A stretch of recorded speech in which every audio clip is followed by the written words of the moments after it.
পেয়েছি, খুবই আনন্দের খবর। তো আমরা সামান্য কিছু প্রস্তুত করছি, যেটুকু আমরা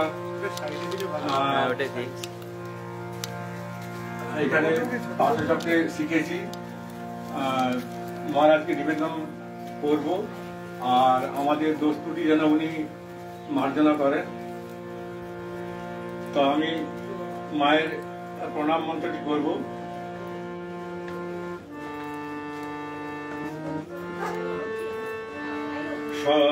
সর্বমঙ্গল মঙ্গলে শিবে সর্বার্থ সাধিকে শরণ্যে ত্রম্বকে গৌরী নারায়ণী নমস্তুতে। জয় নমস্তুতে, জয় নমস্তুতে, জয়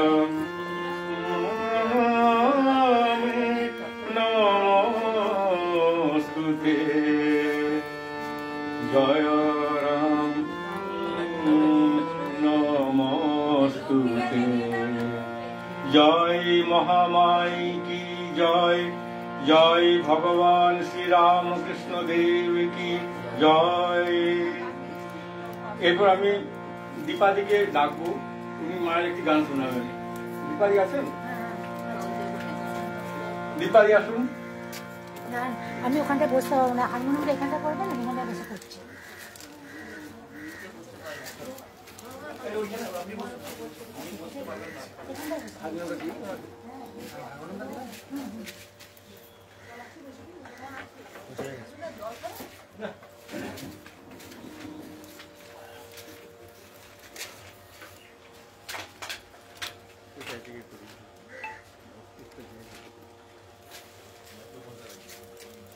তুমি একটা না বলে দাও, এটা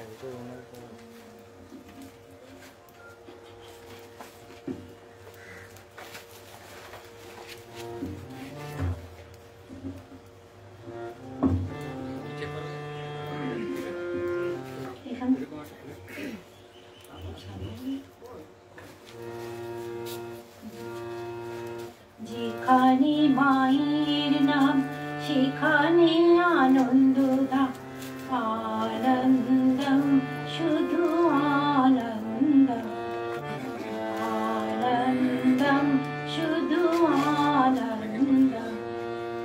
যেখানে মায়ের নাম সেখানে আনন্দ ধাম, আনন্দম শুধু আনন্দম, আনন্দম শুধু আনন্দম, আনন্দম শুধু আনন্দম।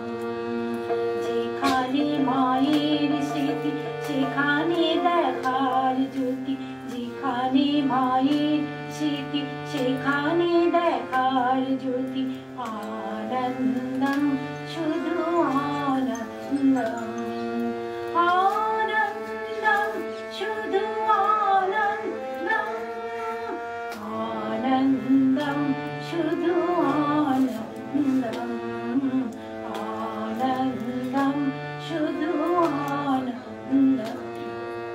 যেখানে মায়ের পূজা সেখানেই দশ পূজা, যেখানে মায়ের পূজা সেখানেই দশ পূজা, আনন্দম শুধু আনন্দম, আনন্দম শুধু আনন্দম, আনন্দম শুধু আনন্দম।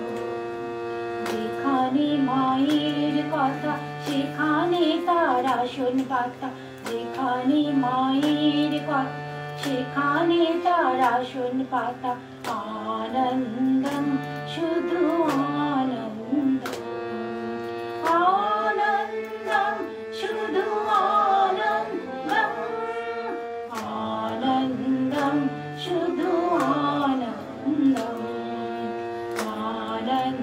আনন্দম শুধু আনন্দম।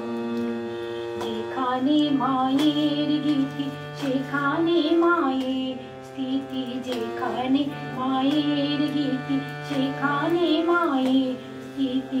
আনন্দম শুধু আনন্দম, আনন্দম শুধু আনন্দম, আনন্দম শুধু আনন্দম। যেখানে শারদেশ্বরী সেখানে জগদীশ্বর, যেখানে শারদেশ্বরী সেখানে জগদীশ্বর। আনন্দম শুধু আনন্দম, আনন্দম শুধু আনন্দম, আনন্দম শুধু আনন্দম, আনন্দম শুধু আনন্দম। যেখানে শারদা নদী সেখানে শারদা কোটি, যেখানে শারদা নদী সেখানে শারদা কোটি। আনন্দম শুধু আনন্দম, আনন্দম শুধু আনন্দম, আনন্দম শুধু আনন্দম। যেখানে শারদা নাম সেখানে রাম কৃষ্ণ নাম, যেখানে শারদা নাম সেখানে রাম কৃষ্ণ নাম। আনন্দম শুধু আনন্দম, আনন্দম শুধু আনন্দম, আনন্দম শুধু আনন্দম। যেখানে শারদা লোক সেখানে নাই কোশক, যেখানে শারদা লোক সেখানে নাই কোশক। আনন্দম শুধু আনন্দম, আনন্দম শুধু আনন্দম, আনন্দম শুধু আনন্দম। যেখানে মানাম শুধু সেখানে নাই রে, যেখানে সুধা সেখানে নাই রে। আনন্দম শুধু আনন্দম, আনন্দম শুধু আনন্দম, আনন্দম শুধু আনন্দম। যেখানে মা হয় রসনা সেখানে বই গঙ্গা যমুনা, যেখানে মা হয় রসনা সেখানে বই গঙ্গা যমুনা। আনন্দম, আনন্দম, আনন্দম শুধু আনন্দম, আনন্দম শুধু আনন্দম। যেখানে মায়ের নাম সেখানে বৈকুণ্ঠ ধাম, যেখানে মায়ের নাম সেখানে বৈকুণ্ঠ ধাম। আনন্দম শুধু আনন্দম, আনন্দম শুধু আনন্দম, আনন্দম শুধু আনন্দম। ভজরে মায়ের নাম জপরে মায়ের নাম, ভজরে মায়ের নাম জপরে মায়ের নাম।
যেখানে মায়ের নাম আনন্দম শুধু আনন্দম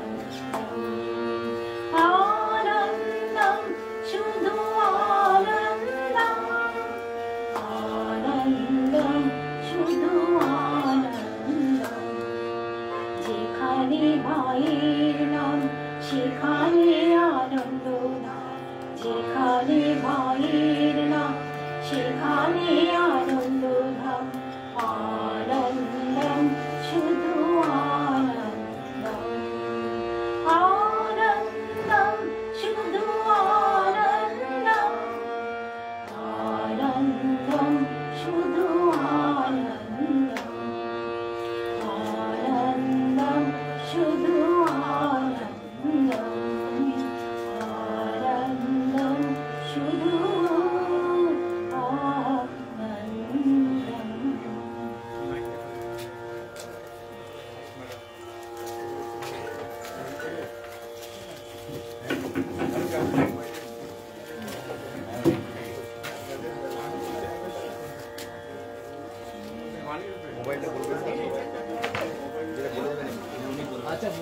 সবাইকে নমস্কার জানাই এবং এই আজকের এই বিশেষ দিনে সকলকে স্বাগত জানাই। আজকে আমাদের মধ্যে উপস্থিত আছেন পরম পূজনীয় স্বামী অমৃত পূর্ণানন্দজি, মাতৃমন্দির জয়রামবাটির মহারাজ। আমরা তাকে একটুখানি সম্বর্ধনা জানাবো এবং তারপরে তার অনুপ্রেরণাদায়ী বক্তব্য, জীবনের মূল্যবোধ সম্বন্ধে কথা, ঠাকুরমার স্বামীজির সম্বন্ধে কথা, আমরা অধীর আগ্রহে অপেক্ষা করে আছি তার কথা শোনার জন্য। এবং এই পবিত্র স্থান, যেটি পবিত্র মন্দির, যেখানে মায়ের পদধূলি পড়েছিল, তার একটি কাজ এবং সেই কাজটি আধ্যাত্মিক বিষয়গুলি প্রতি সপ্তাহে যে পাঠচক্র হয়, সেই পাঠচক্রে কিন্তু এই আধ্যাত্মিক দিকগুলি, আধ্যাত্মিক উন্নয়নের কাজ যেগুলি হয় সেগুলি করা হয়ে থাকে রীতিমতো প্রতি রেগুলার বেসিসে। এবং সেখানে বেদ উপনিষদ পাঠ, কথামৃত পাঠ, মায়ের কথা, স্বামীজির কথা ইত্যাদি সমস্ত কিছু হয়ে থাকে। আমরা মহারাজের কথা শোনার জন্য এসেছি, আমাদের কথা শোনার নয়, তাই আমরা মহারাজের কথা শুনবো। আমি দিলীপ মুখোপাধ্যায় তারকে ডেকে নেব এবং কমলাকান্ত খান মশাইকে ডেকে নেব একটু মহারাজকে একটু উত্তরীয় প্রদান করে সম্বর্ধনা জ্ঞাপন করার জন্য। এবং আমরা মহারাজের কথা চলাকালীন আমাদের ফোনগুলি মিউট করে দেব এবং চেষ্টা করব যাতে কেউ কোনোভাবে নিজের স্থান ত্যাগ না করেন বিশেষ প্রয়োজন ছাড়া। এটি আমাদের বিশেষ অনুরোধ। এখন সম্বর্ধনা জ্ঞাপন করবেন হসলার পক্ষ থেকে মাননীয় দিলীপ মুখোপাধ্যায় এবং কমলাকান্ত খান মহাশয়, যিনি আমাদের বিশেষভাবে উপস্থিত থেকে হসলার সাথে বিশেষভাবে যুক্ত আছেন, শ্রদ্ধার সাথে বিশেষভাবে যুক্ত আছেন। তার জন্য আমরা তাকে ধন্যবাদ জানাই। একটু জোরে করতালি দিয়ে তাকে সম্বোধিত করছেন মহারাজজিকে।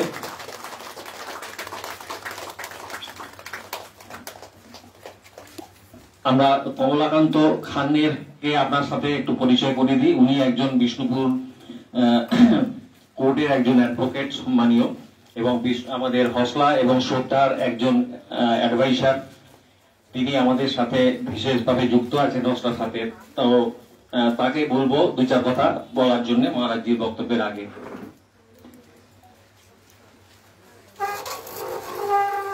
ওম স্থাপকায় চ ধর্মস্য সর্বধর্ম স্বরূপিণে অবতার বরিষ্ঠায় শ্রী রামকৃষ্ণায় নমঃ। শ্রী শ্রী ঠাকুরমা স্বামীজির পাদবদ্ধে শতকোটি প্রণাম। জয়রামবাটি মাতৃমন্দির থেকে আগত পূজ্যপাদ শ্রীমৎ স্বামী অমৃতা পূর্ণানন্দ মহারাজজি, উনাকে আমার সশ্রদ্ধ প্রণাম। সম্মুখে উপস্থিত শ্রী শ্রী ঠাকুরমা স্বামীজি অনুরাগী ভক্তবৃন্দ, তাদেরকে আমার অন্তরের অন্তঃস্থল থেকে সশ্রদ্ধ প্রণাম। হজলা এবং শ্রদ্ধা ওয়েলফেয়ার সোসাইটি, ওদের দীর্ঘদিনের একটি পরিকল্পনা যে আধ্যাত্মিক চেতনা সমৃদ্ধ মানুষকে গড়ে তোলা এবং তার সাথে সামাজিক উন্নয়নের কাজ করা এবং বয়স্ক ব্যক্তি তার সাথে পরবর্তী ক্ষেত্রে মানে যুবদেরও উৎসাহিত করার ওদের চিন্তা ভাবনা আছে। এবং এই প্রসঙ্গেই আমাদের ঠাকুরমা স্বামীজির যে মতামত, চিন্তা ভাবনা, সেই চিন্তা ভাবনাকে এখানে উদ্যোগ নিয়ে প্রসারিত করা। এখন দেখুন, মেন ব্যাপারটা হচ্ছে বক্তব্যের আকারে বলছেনি, আমাদের জীবনের একমাত্র উদ্দেশ্য তো ঈশ্বর লাভ। সেই ঈশ্বর লাভ যদি আমাদের একমাত্র উদ্দেশ্য হয়, সেই ঈশ্বর লাভ করার কোনো নির্দিষ্ট কোনো বই নাই, কোনো নির্দিষ্ট সিলেবাস নাই। আমরা তো পড়াশোনা করি বিভিন্নভাবে, চারদিকে বিভিন্ন সিলেবাসে পড়াশোনা করি, এই সিলেবাস নাই। এর প্রকৃতভাবে আমাদের কিভাবে ঈশ্বর লাভ করব, কিভাবে সেই পথে অগ্রসর হব, এইগুলো আমাদের আলোচনা করতে গেলে আমরা সব গৃহী মানুষ, সংসারী মানুষ, আমরা পথ জানিনি। আমাদের একমাত্র পথ দেখাতে পারেন এই মঠ মিশন থেকে মহারাজজিরা। তাই ঠাকুরমা স্বামীজির যে আদর্শ বা চিন্তা ভাবনা, সেই মঠ থেকে এসছেন মহারাজজি। আর ঠাকুরমা স্বামীজির চিন্তা ভাবনা কিন্তু বৈষ্ণবতার দিক, অর্থাৎ গ্রহণ করে। মা যেমন আমজাদের মা, তেমনি শরতের মা। এখানে কিন্তু ধর্ম নির্বিশেষে ঠাকুর বলেছেন যত মত তত পথ। মেন গন্তব্যস্থলটা একটাই, পথটা বিভিন্ন।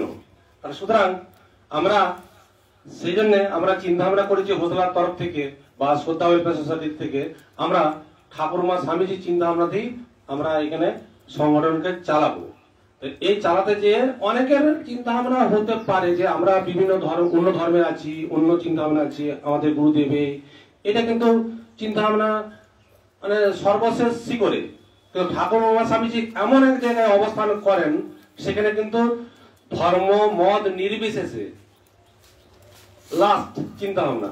তাই আমি বলবো ঠাকুরমা, আর একটা কি বলবো, যে আমরা এমন একটা জায়গায় এসছি, আধ্যাত্মিকতার স্থানে যে আলোচনাটা হচ্ছে, সেই আলোচনাটা খুব খুব গুরুত্বপূর্ণ আলোচনা।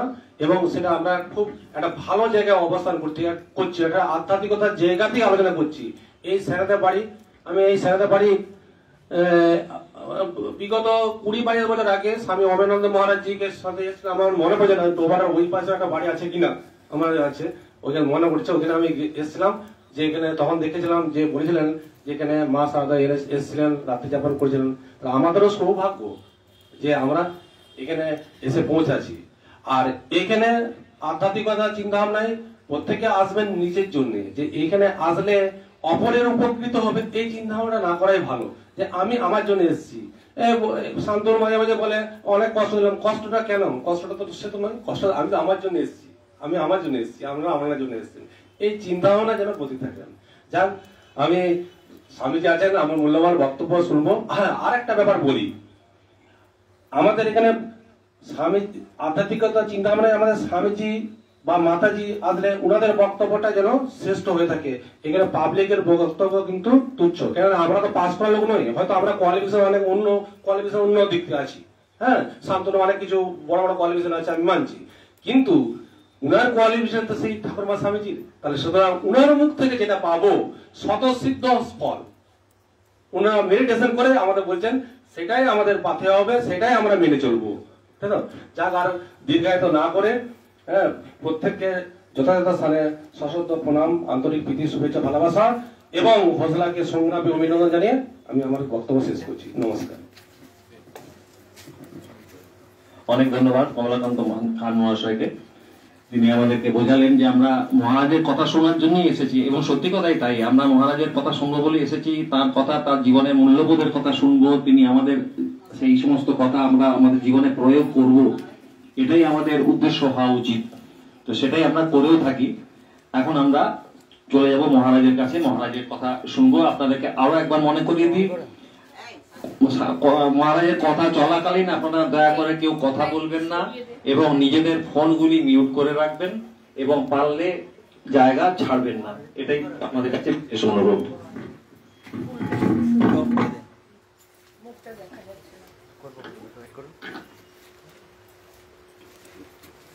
হ্যালো হ্যালো,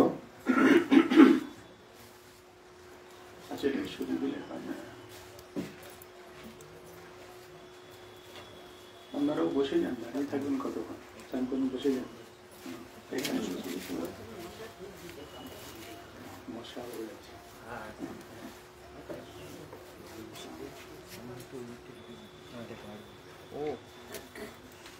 संस्थापकाय च धर्मस्य सर्वधर्मस्वरूपिणे अवतारो वरिष्ठाय रामकृष्णाय ते नमः। जननीं शारदां देवीं रामकृष्णं जगद्गुरुं पादपद्मे तयो श्रित्वा प्रणमामि मुहुर्मुहुः।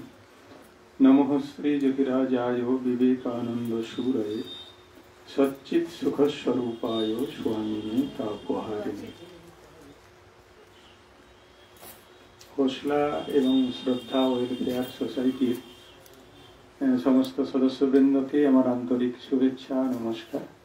বিশেষ করে শান্তনুর এই আন্তরিকতা আজকে আমাকে এখানে শান্তনু বাবুর বাড়িতেই নিয়ে এসেছেন, যেখানে মা ছিলেন, বেশ কয়েকবার ছিলেন, অন্তত 10-12 বার তো এসেইছেন। কখনো কখনো 2-3 ঘন্টা ছিলেন, কখনো কখনো আবার 2-3 দিনও ছিলেন মা এখানে। তো আমরাও ধন্য যে এরকম একটি সুন্দর জায়গায়, যেখানে জগৎ জননী আদ্যা শক্তি মহামায়া নিজে কৃপা করে আশ্রয় নিয়েছিলেন, এবং আশ্রয় নিতে তিনি বাধ্যও ছিলেন। আবার যে তিনি ইচ্ছে করে আশ্রয় নিয়েছেন তাও নয়।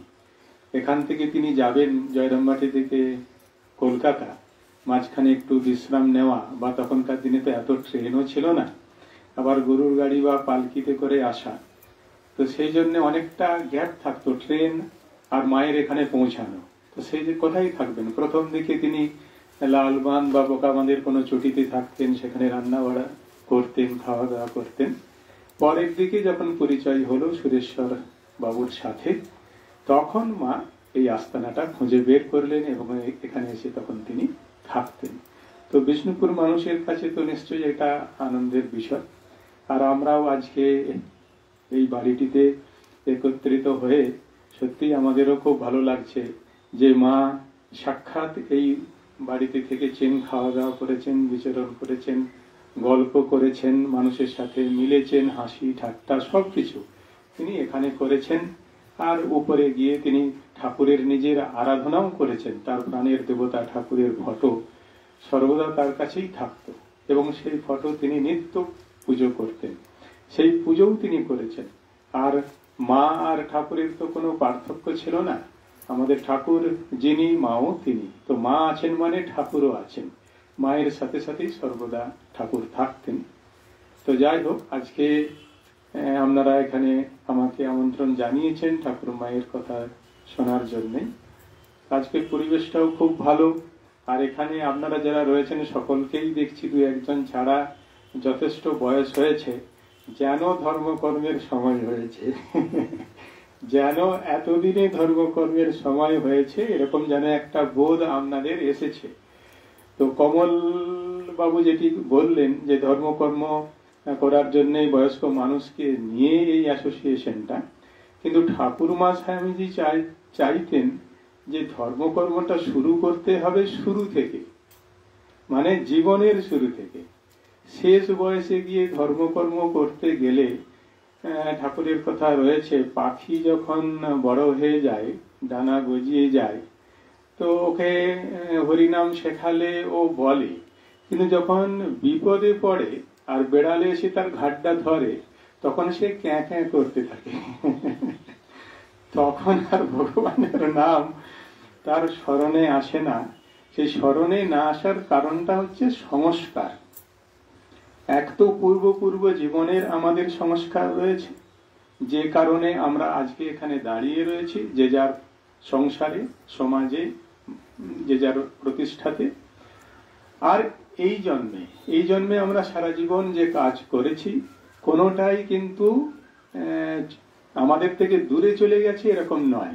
প্রত্যেকটির ছাপ আমাদের মনের মধ্যে রয়েছে সংস্কার রূপে, সেটা ভালো হলে ভালো আর মন্দ হলে মন্দ।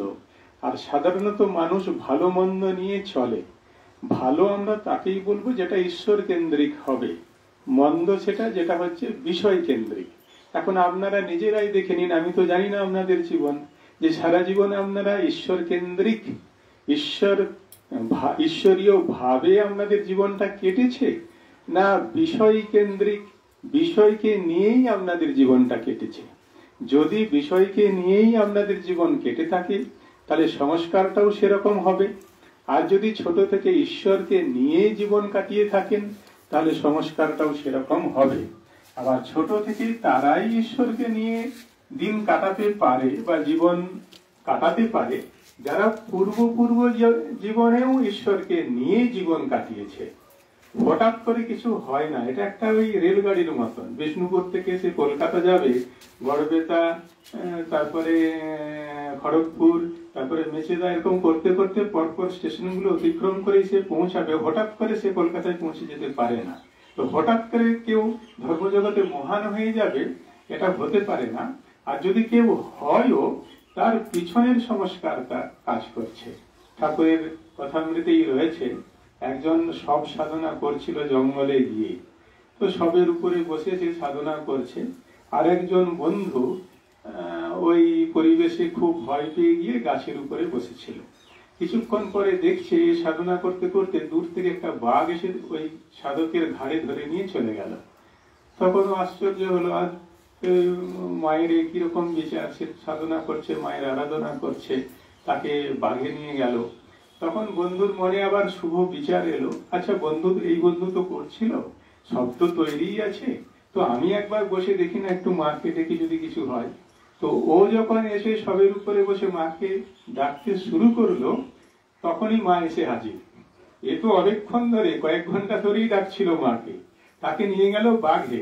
আর যে গাছে ছিল সে সবের উপরে বসে মাকে ডাকতে শুরু করতেই মা এসে হাজির, মা তাকে দর্শন দিলেন। প্রথমেই তখন এই সাধক বলছে, তারা না, প্রশ্ন রয়েছে। কি প্রশ্ন? না, যে এত জোটপাট করলো আর তোমার এত নাম করলো, প্রার্থনা করলো, তাকে নিয়ে গেল বাঘে, আর আমি তো ভয়ের চোটে গাছে ছিলাম, আমি এইসব তৈরি আছে বলে একটুখানি সবের উপরে বসে তোমার নাম স্মরণ করলাম, তুমি চলে এলে, এটা কিরকম? তখন মা বললেন, দেখো, তোমার পূর্ব জীবনে অনেক করা ছিল, এইটুকু বাকি ছিল, সেই জোটপাট হয়ে গেল, আর তুমি এসে বসলে, তাই আমার দর্শন পেলে। ওর এখন অনেক বাকি রয়েছে, ওকে আরো সাধন করতে হবে, তারপরে গিয়ে সে আমার দর্শন পাবে।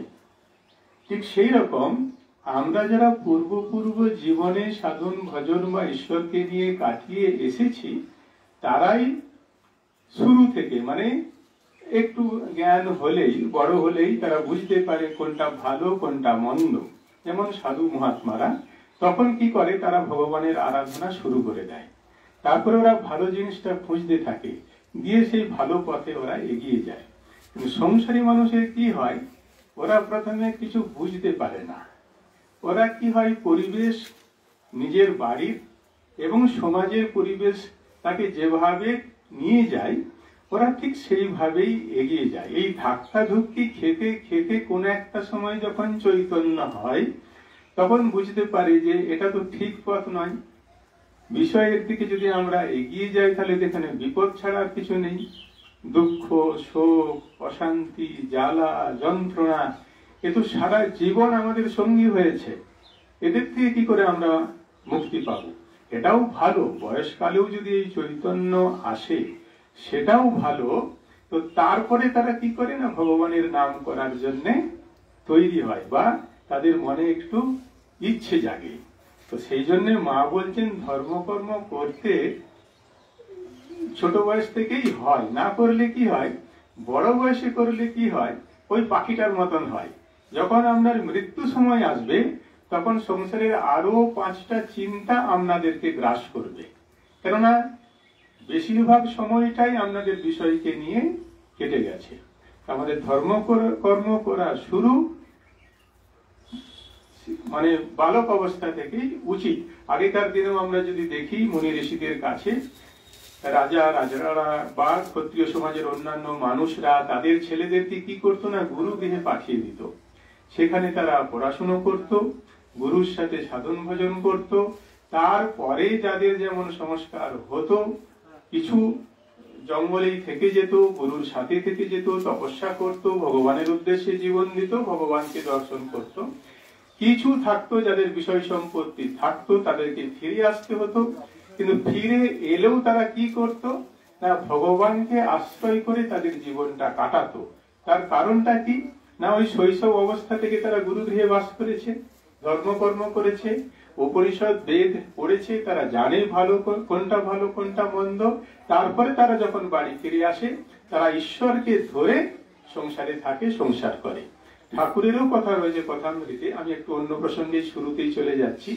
ঠাকুরেরও কথা রয়েছে কথামৃতে যে সংসারী মানুষ কিভাবে সংসার করবে না, এক হাতে ঈশ্বরকে ধরবে আর এক হাতে সংসারকে ধরবে। মানে ভগবানকে ধরে ঠাকুর বলছেন সংসার করার কথা। সাধারণ মানুষ কি করে, দুহাত দিয়ে সংসারকে ধরে ফেলে। ধরে ফেলে কি হয়, তারা দিশেহারা হয়ে যায়, বুঝতে পারে না। তো ভগবান তো আসেন মানুষের জন্যই, তিনি পতিত পাবন মানুষের জন্য আসেন, মানুষকে পথ দেখানোর জন্য। তো তিনি বলছেন আমাদের ঠাকুর বা মা যে এক হাতে ভগবানকে ধরে এক হাতে সংসার করতে হয়। তারপরে একটা সময়ের পরে যখন সংসার মোটামুটি হয়ে গেল, ছেলেরা বড় হয়ে গেল, তারা যথেষ্ট এখন উপার্জন করছে, তখন ঠাকুর সংসারী মানুষদের বললেন সংসার থেকে ছেড়ে হাতটা দুই হাত দিয়ে ভগবানকে ধরতে। এইটা বললেন না যে ঈশ্বরকে ছেড়ে দু হাত দিয়ে সংসারকে ধরতে। ঠাকুর বলছেন যে হাতটা মানে যে মনটা দিয়ে তুমি সংসার করছিলে, এখন সেই মনটা ভগবানে দাও, মানে 16 আনা মন ভগবানে দাও। এখন কি হয় না, রিটায়ারমেন্টের পরেও মানুষ চাকরি খোঁজে। তাহলে আপনারা বলুন ধর্মকর্ম কখন হবে, আর জিনিসটা বোঝাই হবে কখন? এই যে আমরা ভারতবর্ষে জন্মগ্রহণ করেছি, এই যে বর্ণাশ্রম রয়েছে,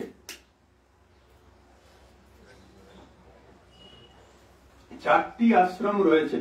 ব্রহ্মচর্য আশ্রম, গার্হস্থ আশ্রম, বানপ্রস্থ আশ্রম আর সন্ন্যাস আশ্রম। এগুলো মুনি ঋষিরা কৃপা করে আমাদেরকেই দিয়ে গেছেন পথ দেখিয়ে নিয়ে যাওয়ার জন্য, যাতে আমরা ধীরে ধীরে যারা সংসারে রয়েছি, যারা প্রথম থেকেই ভগবানকে ধরতে পারছি না, কি করে আমরা ধীরে ধীরে ভগবানের দিকে এগিয়ে যাব বা তার কৃপা লাভ করব, এগুলি তারাই আমাদেরকে দিয়ে গেছেন। ব্রহ্মচর্য আশ্রমে কি হয় না, জীবনের বিষয়টাকে জেনে নিতে হয়। মানুষ আমরা কেন এখানে এসেছি, আমাদের কি প্রয়োজন, কি করা প্রয়োজন, আমার উদ্দেশ্য কি, আমি কি করছি, কোনটা ভালো কোনটা মন্দ, এই শিক্ষা লাভ করতে হয় যারা জানে, যারা আচার্য, যারা জ্ঞানী, তাদের কাছ থেকে। তারপরে তখন থেকেই যদি আমি ভগবানের 16 আনা মন না দিতে পারি, তার জন্য সমাজ ব্যবস্থাতে রয়েছে তুমি সংসারে এসো, কিন্তু ভগবানকে ভুলো না। প্রথম জীবনে যেহেতু ভগবানের কথা শোনানো হয়েছে, দীক্ষা দিয়ে হয়ে গেছে, তাই তিনি তখন ভগবানকে ধরে সংসারে ঢুকবেন। সংসারে ঢুকে মোটামুটি 20-30 বছর, ধরুন 50-55 বছর পর্যন্ত সংসার আশ্রম করবে। তারপরে আমাদের মুনি ঋষিরা কি বলছেন না, বানপ্রস্থে যেতে হবে। ওই যে শুরুতে আমরা গুরুগৃহে গিয়ে শিক্ষা লাভ করেছি, আবার গুরুগৃহে যেতে হবে, বা কোনো ধর্মস্থানে যেতে হবে, বা কোনো সাধনার অনুকূল জায়গাতে যেতে হবে।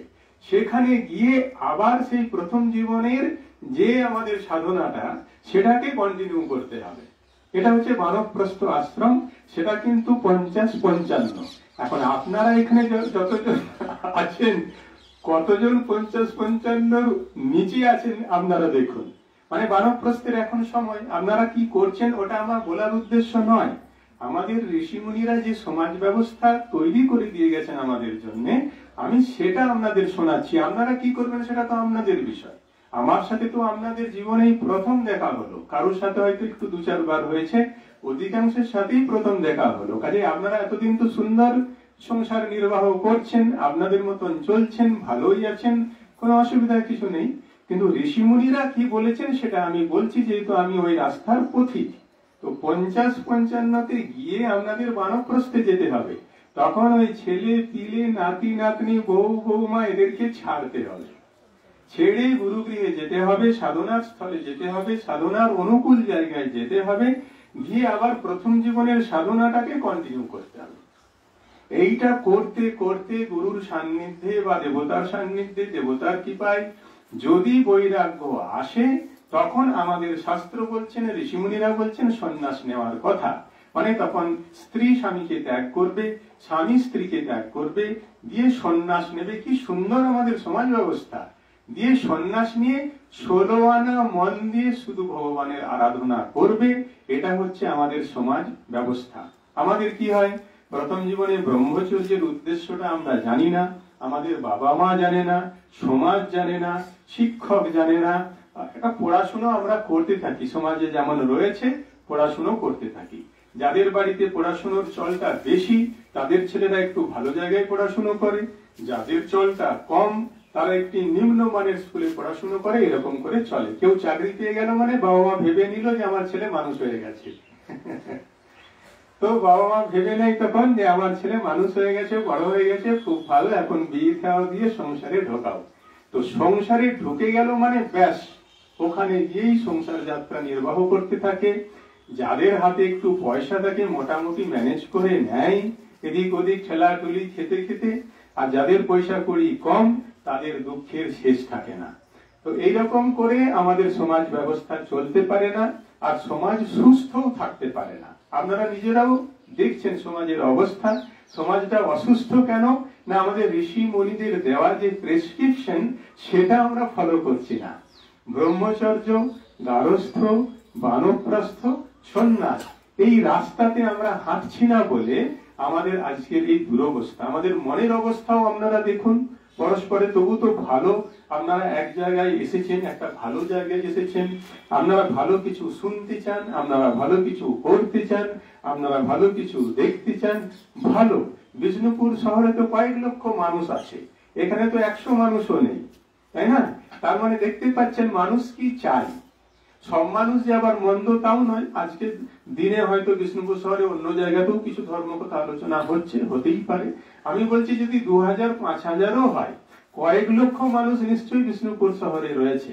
বাকি মানুষগুলো কি করছে না, বিষয়ের পিছনে দৌড়চ্ছে। কেউ মানুষের পিছনে দৌড়াচ্ছে, কেউ গরু ছাগলের পিছনে দৌড়াচ্ছে, কেউ দেখুন আলুর পিছনে দৌড়াচ্ছে, কেউ কোনো যে ব্যবসা করে তার পিছনে সে দৌড়াচ্ছে। এই জীবনের উদ্দেশ্যটা দেখুন আমরা ভুলে গেছি। প্রথমেই কমল বাবু এই সুন্দর কথাটা আমাদের স্মরণ করিয়ে দিলেন ঠাকুরের কথায়, যে আমাদের জীবনের উদ্দেশ্য হচ্ছে, আপনারাও জানেন, ঈশ্বর লাভ। এটা একমাত্র উদ্দেশ্য। এটা ঋষি মুনিরাই দিয়ে গেছেন, গীতাতেও রয়েছে, ঠাকুরও বলছেন। তার কারণ কি না, এনারা সেটা উপলব্ধি করেছেন যে আমাদের জীবনের উদ্দেশ্য, একমাত্র উদ্দেশ্য হচ্ছে ভগবান লাভ। উপনিষদে রয়েছে, মুন্ডক উপনিষদে, প্রণব ধনুহু সরহি আত্মা ব্রহ্ম তৎলক্ষ্যমুচ্যতে অপ্রমত্তেন বেদ্ধব্যম সর্বতন্ময় ভবেৎ। কি প্রণব মানে মন্ত্র, ওমকার, সেটা হচ্ছে ধনু। আর আমার যে আত্মা রয়েছে, জীবাত্মা, ব্যবহারিক আত্মা, সেটা হচ্ছে স্বর।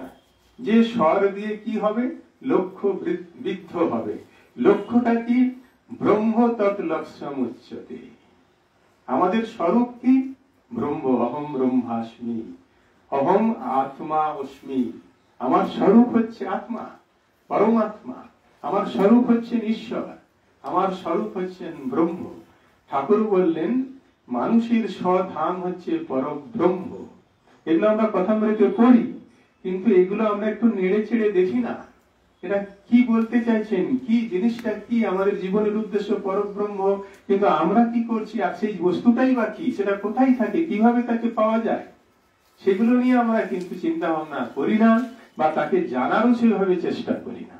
গীতাতেও একই শ্লোকের অনুরণন রয়েছে, দেখুন, যম লব্ধ্বা চা পরম লাভম মন্যতে নাধিকম ততঃ যস্মিন স্থিতো ন দুঃখেন গুরুরাপি বিচাল্যতে। যাকে পেলে আর কোনো অন্য কিছু পাওয়া থাকে না। অন্য কিছু মানে সেটা তো অনিত্য। ঠাকুর বললেন ঈশ্বরই একমাত্র বস্তু, বাকি সব অবস্তু। ঈশ্বরই নিত্য, বাকি সব অনিত্য। তো গীতাও সেই কথাই বললেন যে যাকে পেলে অন্য কিছু আর চাওয়ার বা পাওয়ার থাকে না, এবং যে বস্তুটিকে লাভ করলে গুরুনা অপি দুঃখে মানুষ বিচলিত হয় না, কেননা তার সেখানে সর্ব দুঃখের অবসান হয়েছে, আত্যন্তিক দুঃখের নিবৃত্তি হয়েছে, আর পরমার্থ প্রাপ্তি হয়েছে। সেখানে কোনো দুঃখ নেই। তিনি হলেন সৎ চিৎ আনন্দ স্বরূপ। তিনি আনন্দ স্বরূপ, সর্বদাই সেখানে আনন্দ। তো সেই আনন্দ স্বরূপের যদি আমরা স্পর্শ পাই, আনন্দ স্বরূপের যদি আমরা সন্ধান পাই, তখন গিয়ে আমাদের জীবনটা পূর্ণ হয়। যতক্ষণ না আমরা সেই আনন্দ স্বরূপের কাছে গিয়ে পৌঁছাচ্ছি, ততক্ষণ আমাদের জীবনে কিন্তু দুঃখের শেষ নেই। আপনাদের জীবনে দেখুন, টাকা পয়সা থাকতে পারে, কিন্তু শারীরিক, মানসিক, বৌদ্ধিক দুঃখের শেষ নেই। টাকা দিলেও যত বড় হসপিটালই হোক না কেন, চিরদিন আপনাকে বাঁচিয়ে রাখতে পারবে না। যত বড় ডাক্তারই পৃথিবীতে থাকুন না কেন, তাকেও একদিন যেতে হবে। আলেকজান্ডারের যখন শরীর চলে গেল, উনি বললেন, আমার তো কোনো অভাব কিছু নেই, সমগ্র পৃথিবীর প্রায় আমি অধীশ্বর, তো আমার শরীরটা যখন নিয়ে যাওয়া হবে, তখন আমার দেশের সর্বশ্রেষ্ঠ ডাক্তারেরা যেন আমার শরীরটাকে বয়ে নিয়ে যায়। তাৎপর্য কি না, তারা জানুক শরীরটা অনিত্য। তারা ডাক্তার হতে পারে অনেক বড় বড়, হ্যাঁ, তারা জানুক যে তাদেরকেও একদিন যেতে হবে। তাহলে আমাদের করণীয় কি? ওই ঠাকুরের কথা, ঈশ্বরের অনুসন্ধান করা। যদি আমরা না করি, তাহলে আমরা ভুল করছি। যদি আমরা করি, তাহলে আমরা ঠিক করছি। আবার ঈশ্বরের অনুসন্ধান করার নিয়ম কানুন গুলোও জেনে নিতে হবে। সেই জন্যে আমাদের গুরুর কাছে যেতে হয়। আবার কখনো কখনো ভগবান সাক্ষাৎ গুরু রূপে চলে আসেন। আমাদের শাস্ত্র তাই বলছেন, ঠাকুরও বলছেন, ঈশ্বর গুরু রূপে এসে এই জীবকে শিক্ষা প্রদান করেন।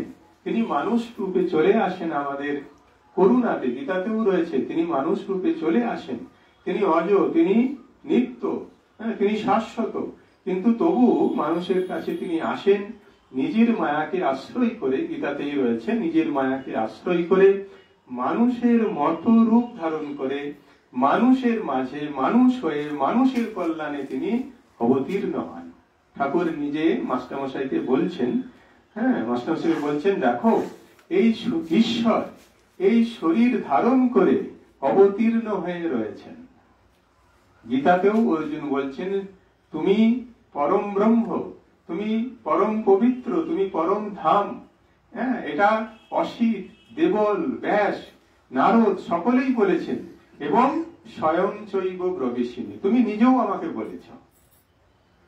ঠিক সেই রকম আমাদের ঠাকুর শ্রীরামকৃষ্ণ দেব একদিন দক্ষিণেশ্বরে বেড়াতে বেড়াতে মাস্টারমশাইকে বলছেন, দেখো এখানে বিশেষ কেউ নেই, একদিন দেখলুম কি আমার শরীর থেকে সচ্চিদানন্দ বেরিয়ে এসে রূপ ধারণ করে বলছেন যে আমি যুগে যুগে অবতার, তবে সত্যগুণের ঐশ্বর্য। দেখুন, ঠাকুর নিজ মুখে ওটা ঘোষণা করলেন। সচ্চিদানন্দ মানে যেটা ওই উপনিষদের প্রতিপাদ্য বিষয় ব্রহ্ম, পরব্রহ্ম, তিনি সচ্চিদানন্দ, আর এক নামে সচ্চিদানন্দ। তিনি নির্গুণ, নিরাকার, নিত্য, অজ, অমর, অব্যয়, হ্যাঁ, নির্বিশেষ, নিরুপাধিক, এই সব নামে তাকে উপনিষদে আখ্যা দেওয়া হয়েছে। তো সেই সচ্চিদানন্দ ঠাকুর বলছেন তার শরীর থেকে বেরিয়ে এসে রূপ ধারণ করে ঠাকুরকেই বলছেন যে আমি যুগে যুগে অবতার। আবার ঠাকুর মাস্টারমশাইকে বলছেন যে ঈশ্বরই তার রূপ ধারণ করে অবতীর্ণ হয়ে রয়েছেন। তো সাক্ষাৎ ভগবান, সাক্ষাৎ ব্রহ্ম, সাক্ষাৎ সচ্চিদানন্দ, সাক্ষাৎ পরব্রহ্ম, তিনি কিছুদিন আগে আমাদের মধ্যে এসে লীলা করে গেছেন। কামারপুকুর, জয়রামবাটি। ঠাকুরের কথা মানে মায়ের কথা, মায়ের কথা মানে ঠাকুরের কথা। ঠাকুরের মায়ের কথাও যদি আমরা দেখি, কথা প্রসঙ্গে আমি বলছি, তখন বুঝতে পারবেন যে ঠাকুর আর মায়ের কোনো পার্থক্য কিছু নেই, তিনিও একই বস্তু। কেউ প্রশ্ন করছেন মাকে যে আচ্ছা, ঠাকুরকে তো সবাই ভগবান বলেন, তাহলে আপনি কে? মা সাধারণ মানুষের মতোই উত্তর দিয়ে দিচ্ছেন যে তিনি যদি ভগবান হয় আমি আর কে, আমিও ভগবান। এগুলো মানুষ বুঝতে পারবে না। যারা শুনেছে তারাও ওই সাধারণ কথা বলেই হয়তো ভেবেছে। কিছু মানুষ নিশ্চয়ই বুদ্ধি শুদ্ধি তাদের ছিল, যারা বিষয়টার মর্ম মানে কথাটির মর্ম উপলব্ধি করে আমাদের জন্য দেখুন সেগুলোকে নোট করে রেখে গেছে। আমরা আজকে সেটা বুঝতে পারছি। তিনি সেদিন সাধারণভাবে কথার ছলেই বলে দিচ্ছেন যে যদি ঠাকুর ভগবান হন, আমি আর কে, আমি ভগবতী। একবার তিনি আসছেন কামারপুকুর থেকে জয়রামবাটি, সঙ্গে রয়েছে তারই ভিক্ষা পুত্র, নাম হচ্ছে শিবু।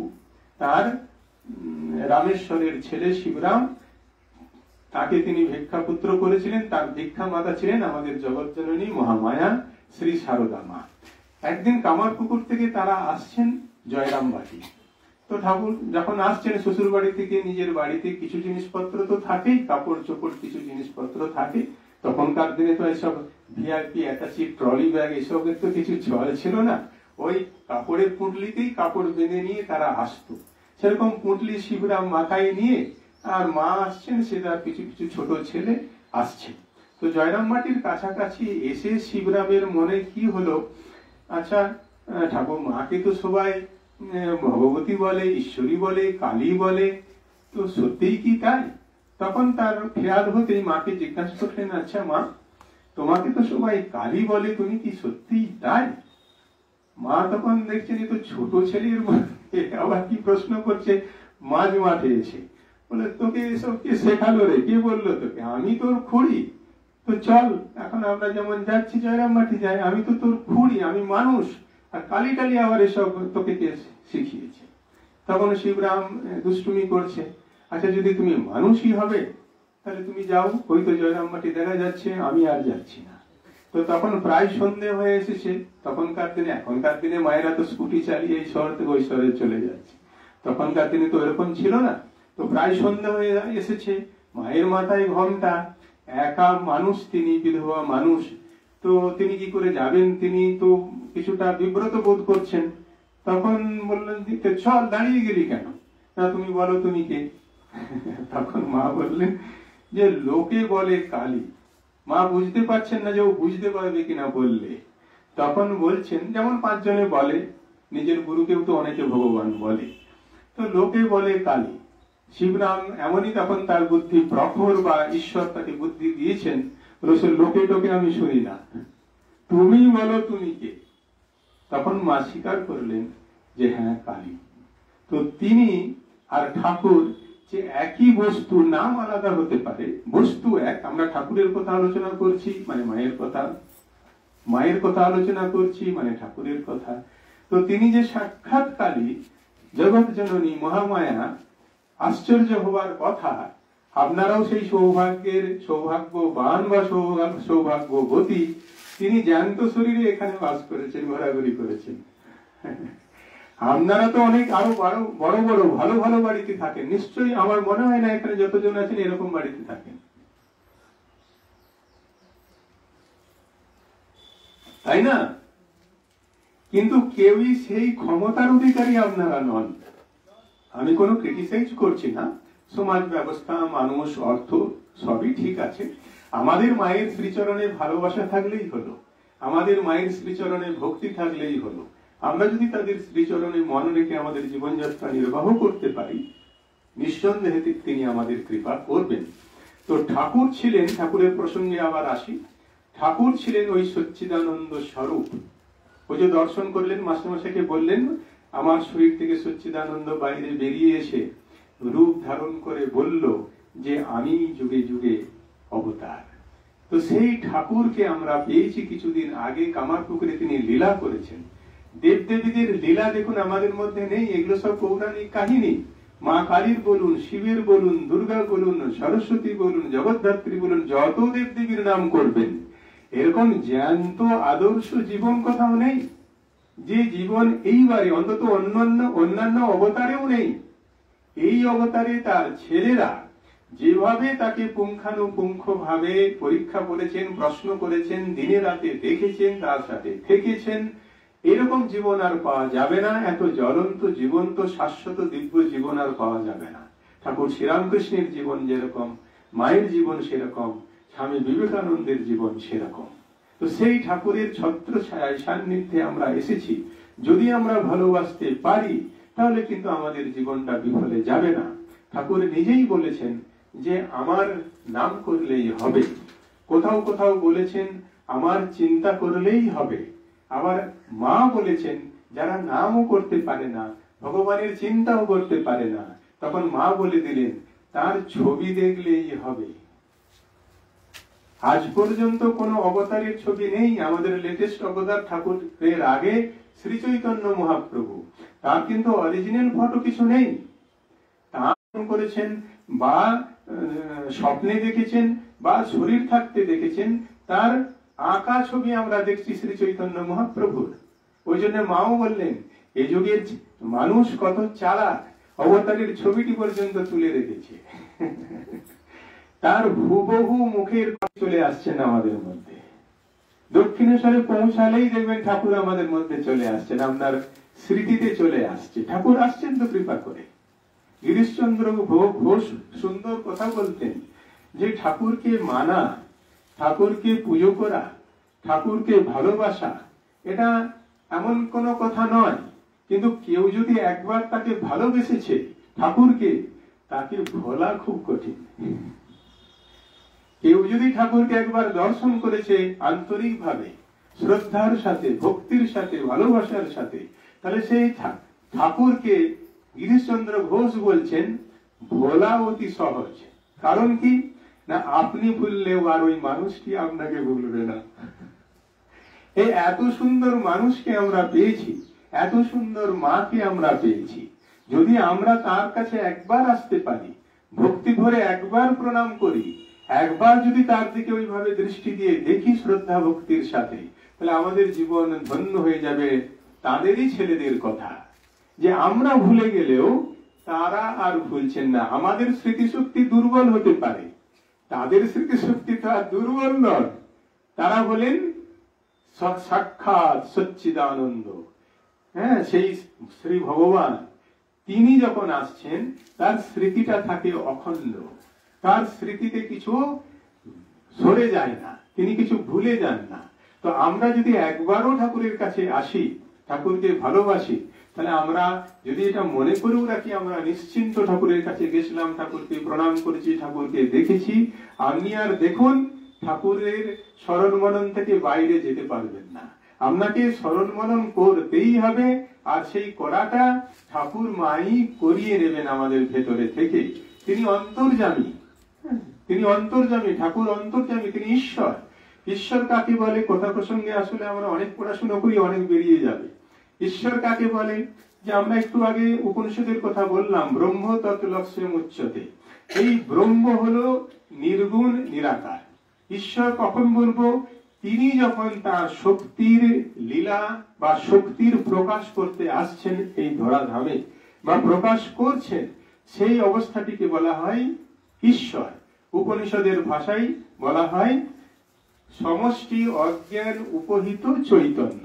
যে সমগ্র চৈতন্য, একমাত্র চৈতন্য রয়েছে, চৈতন্য ছাড়া আর কিছু নেই, ব্রহ্ম ছাড়া আর কিছু নেই। অদ্বৈত বেদান্তের ভাষায়, অদ্বৈত বেদান্তের ভাবে শঙ্করাচার্য বলছেন শ্লোকার্ধেন প্রবক্ষ্যামি যদ উক্তম গ্রন্থ কোটিভিঃ কি ব্রহ্ম সত্য জগন মিথ্যা জীব ব্রহ্মৈব না পর।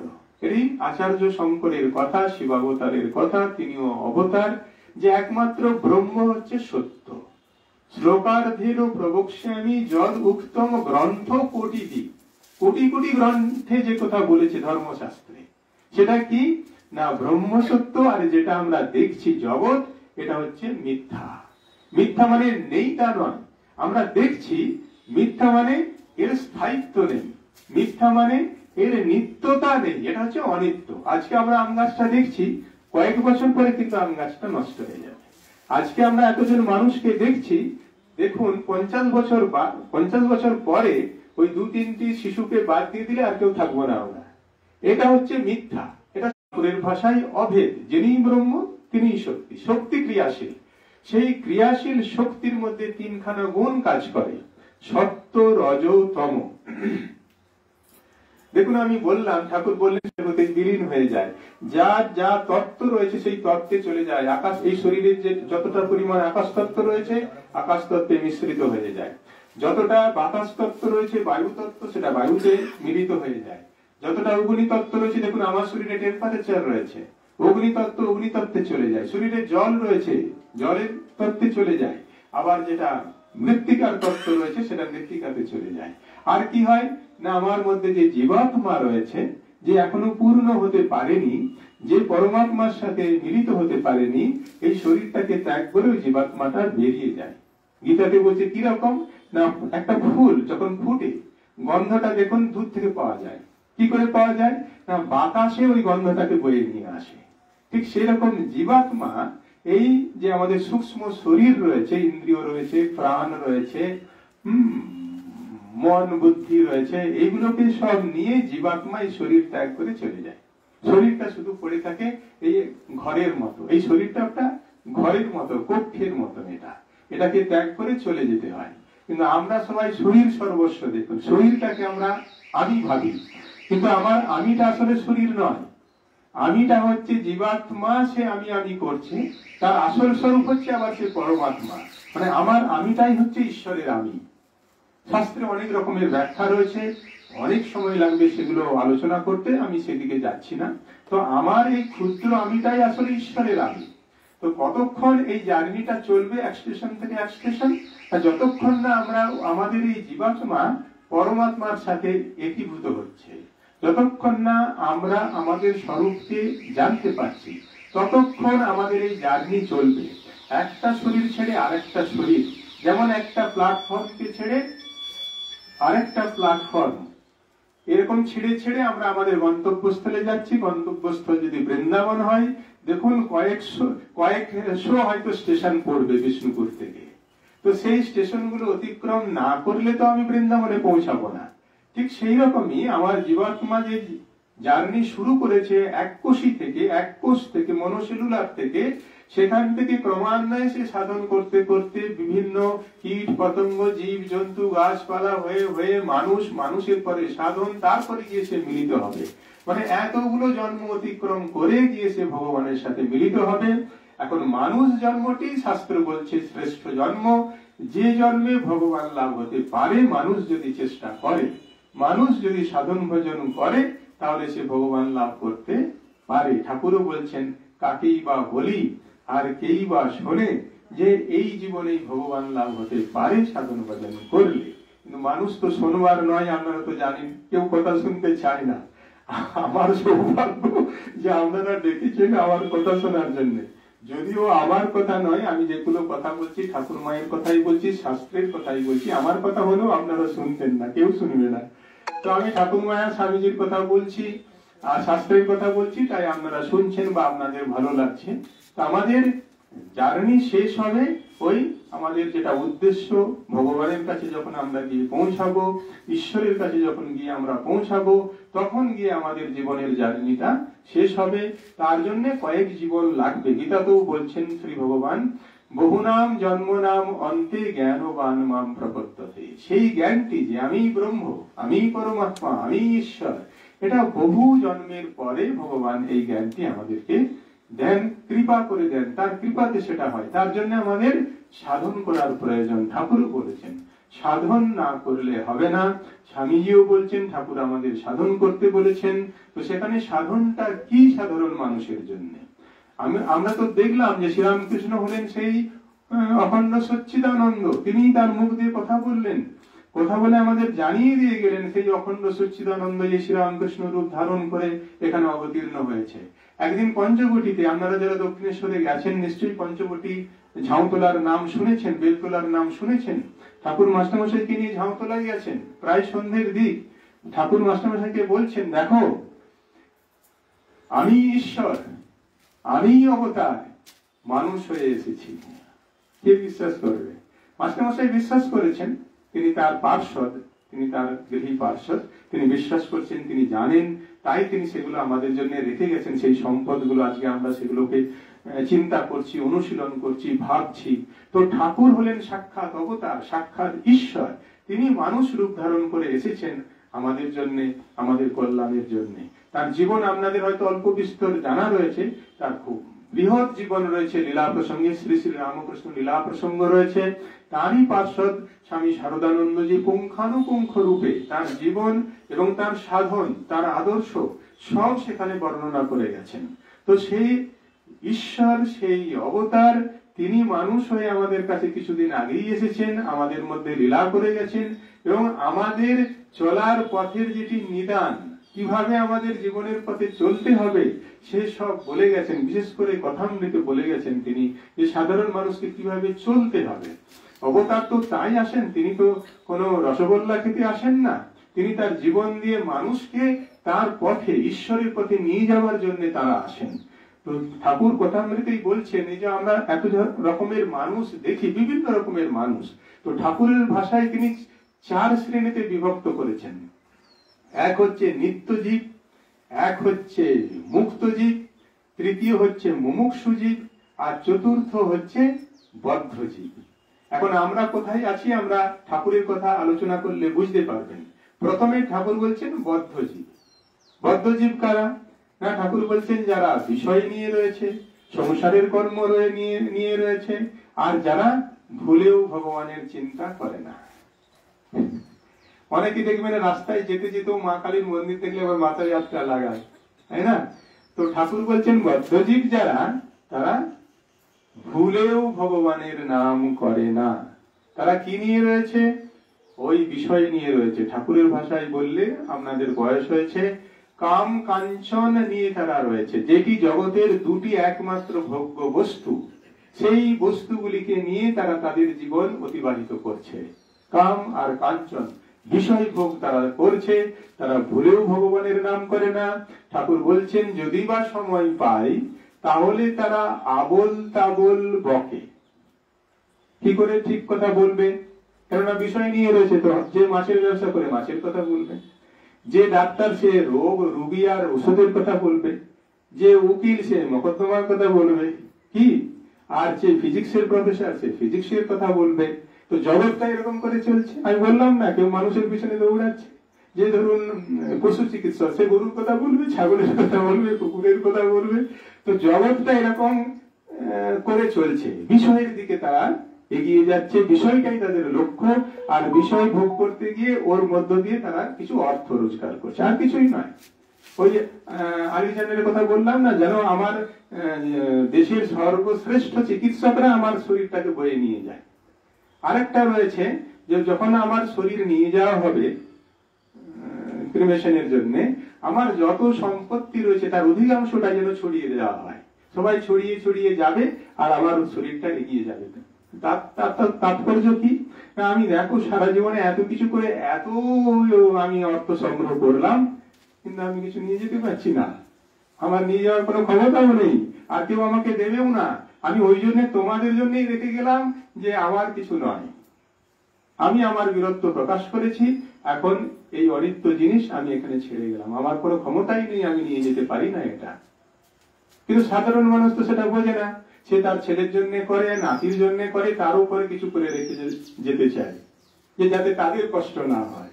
তারা যে কি করে শেষ করবে সেটা তার জানা নেই, কিন্তু তার জীবন দিয়ে বিষয়কে ঘেটে তার পুরো জীবনটাকে ছাড়খাড় করে দিল। তার সময় ছিল, তার সুযোগ ছিল, সে যদি চাইতো ভগবানকে ডাকতে পারত, ভগবানের কাছে আসতে পারত, সে ভগবানের ভক্তি লাভ করতে পারত, কিন্তু তার রুচি নেই। তো ঠাকুর বললেন যে আবোল তাবোল বকে। আর কি বললেন? না, সময় কাটে না দেখে তাস খেলে। এখন তাস না খেলে মোবাইল লাগে, মোবাইলে তাস খেলছে। এখন আপনাদের মধ্যেও দেখুন না, মোবাইল ছাড়া আপনারা কেউ রয়েছেন? বলুন তো, হাত তুলুন তো যে আমি মোবাইল ছাড়া রয়েছি।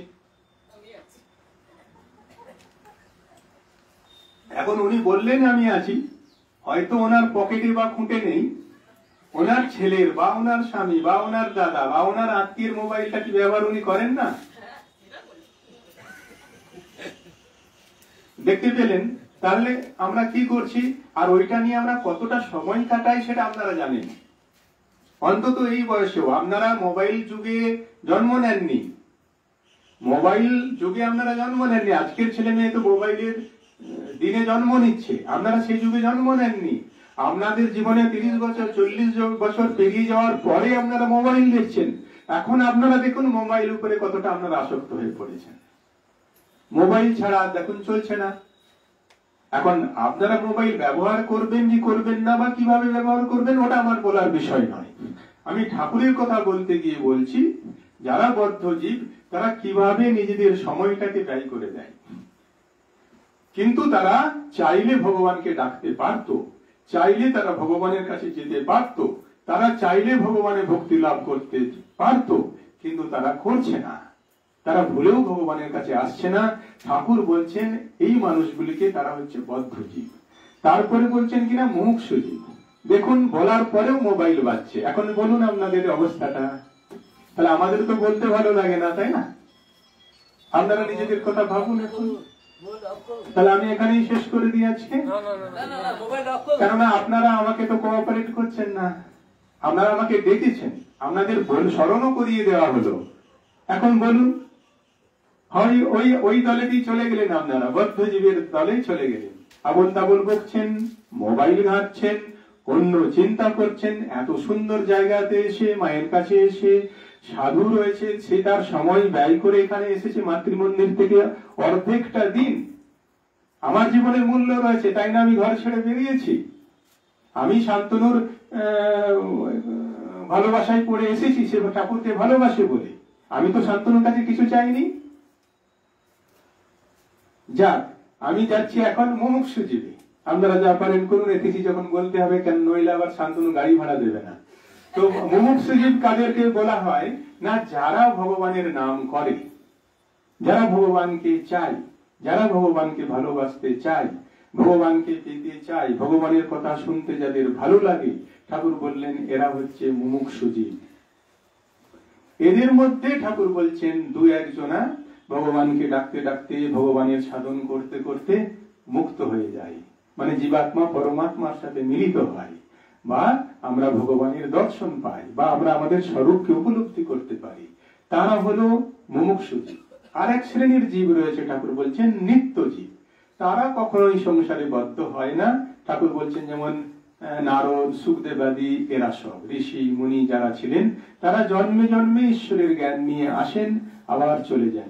যেমন স্বামী বিবেকানন্দ, যেমন স্বামী ব্রহ্মানন্দ, এই সব ধরনের মানুষ, তারা কখনোই সংসারে বদ্ধ হয় না।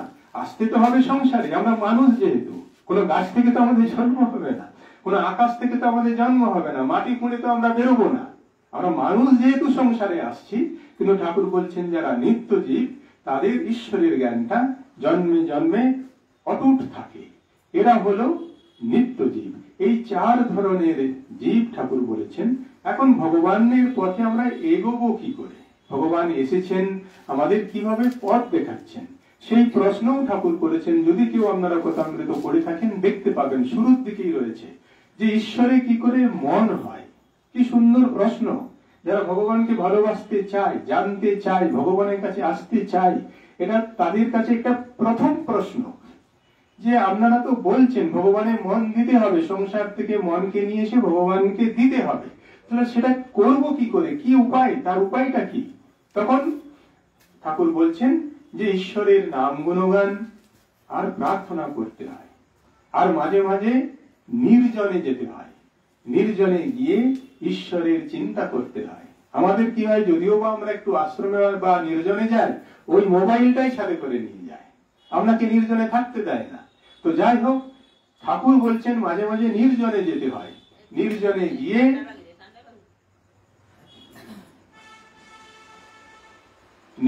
গিয়ে ঈশ্বরের চিন্তা করতে হয়, আর কি সৎ সঙ্গ করতে হয়।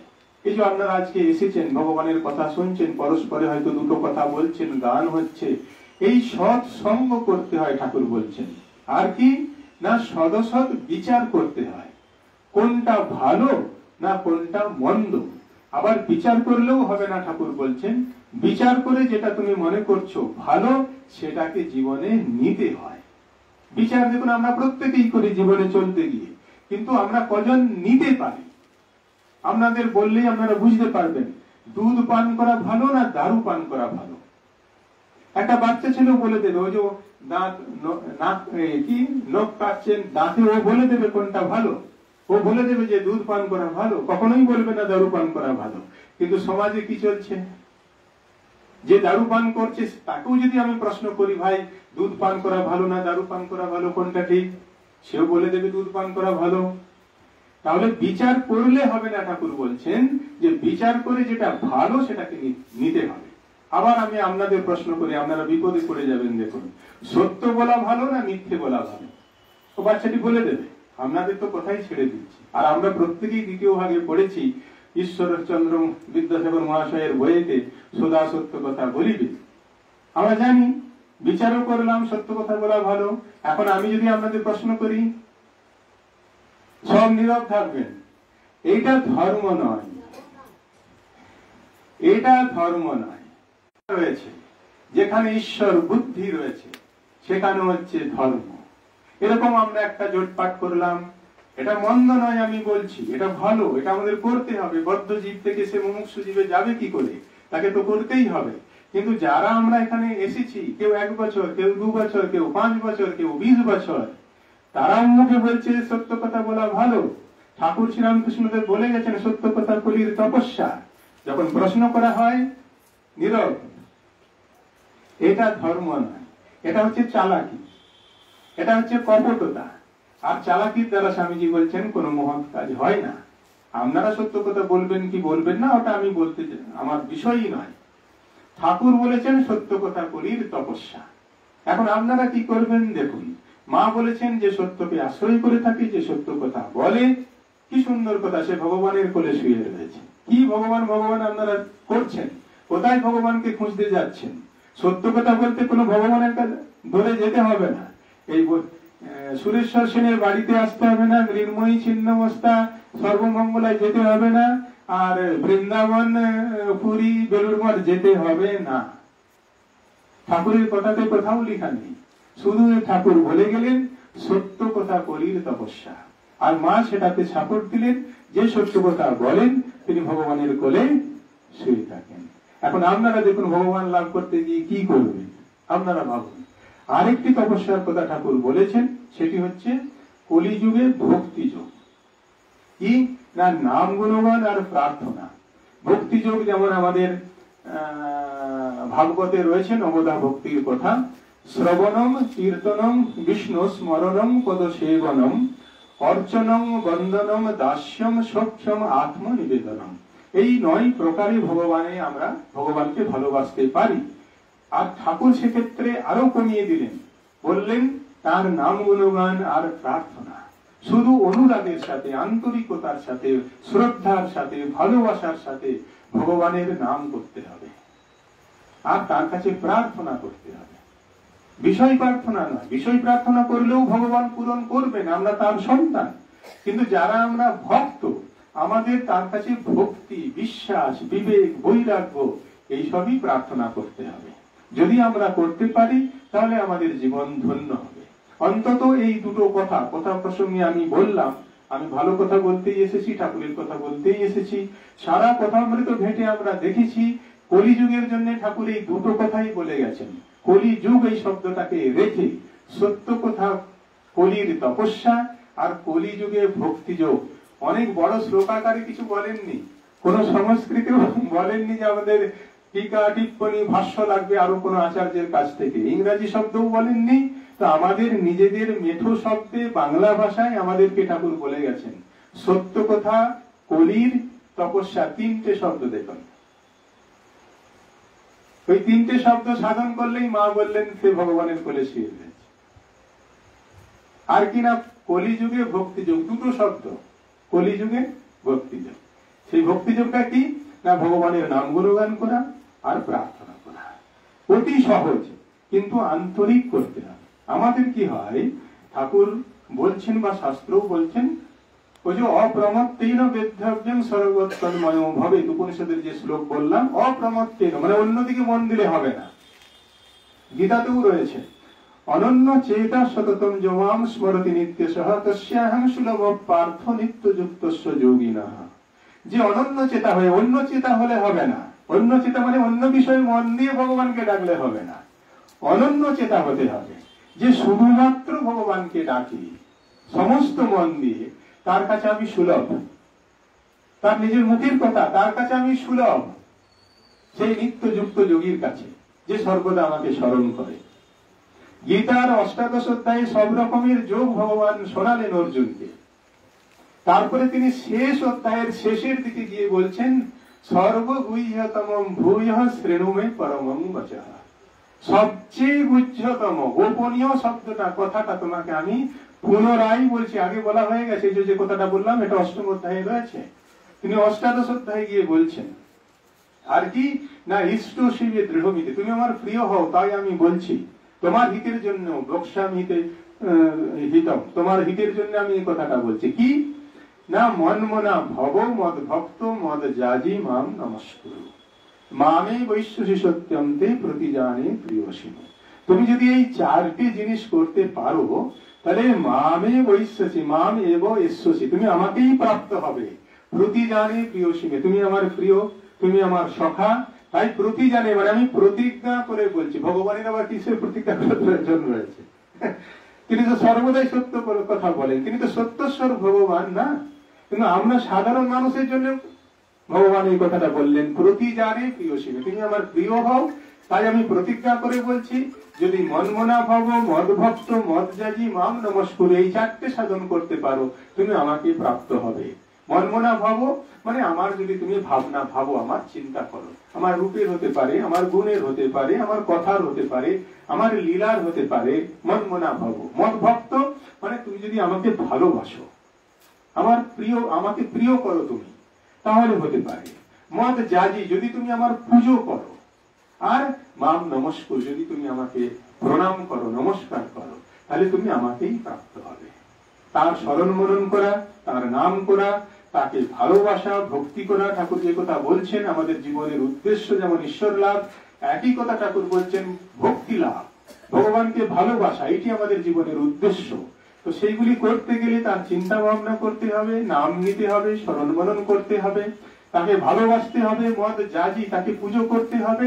মাম নমস্কুরু, তাকে প্রণাম করতে হবে। যদি আমরা করতে পারি তো আমরা তাকেই লাভ করব।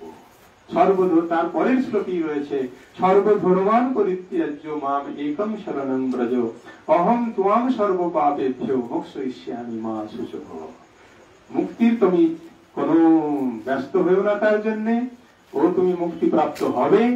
সবচেয়ে গোপনীয় যে কথা, সব কিছু ছেড়ে ছুড়ে একমাত্র তুমি আমার শরণ নাও। ঠাকুর বললেন, একটা বয়স হয়ে গেলে দুই হাত দিয়ে তাকে ধরতে হবে, আশ্রয় করতে হবে। প্রথমে সংসার জীবনে এক হাতে ভগবানকে ধরে আর এক হাতে ঈশ্বরকে নিয়ে চলা, মানে ঈশ্বরেরও আরাধনা করতে হবে, আবার ঈশ্বরের সংসার জেনে সাধনা করতে হবে।